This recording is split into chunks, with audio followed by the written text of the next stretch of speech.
சிவாஜி, எம்ஜிஆர் 70 வயசுக்கு மேல கூட படங்கள்ல நடிச்சாங்க. ரொம்ப காலத்துக்கு சூப்பர் ஸ்டார் ரஜினிகாந்த், கமல் அவங்களும் இப்ப 70 வயசுக்கு மேல நடிச்சுட்டு வராங்க. அஜித், விஜய் பாத்தீங்கன்னா 50 வயசுக்கு மேலேயே ஒருத்தர் அரசியலுக்கு போயிட்டாரு, இன்னொருத்தர் கார் ரேஸ் பக்கம் போயிருக்கிறாரு. அஜித் என்ன சொல்றாருன்னா, உலக லெவல்ல நாங்க இந்தியா சார்பில் 3வது இடத்தை பிடிச்சிருக்கோம்.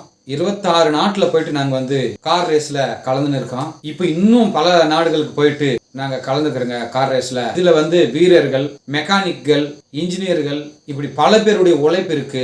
அதிக வெயில், அதிக பனி, இப்படி பல நாடுகளுக்கு போறதுனால புது அனுபவமா இருக்குது. இந்த அனுபவத்தையே ஒரு புத்தகமா போடலாம் அப்படின்ற மாதிரி சொல்லியிருக்கிறார் அஜித். எந்த இடத்துலயும் சினிமாவை பத்தி நெக்ஸ்ட் படம் என்ன அப்படின்றத பத்திலாம் அவர் சொல்லவே இல்லை. ஆதிக் ரவிச்சந்திரன் அடுத்த படத்தை டைரக்ட் பண்ணுவார் அப்படின்னு மாதிரி சொன்னாங்க. அது எப்போ படம் பண்ணுவாரு, அடுத்த வருஷம் கூட அஜித் திரைப்படம் ரிலீஸ் ஆகாதுன்னு நினைக்கிறேன்.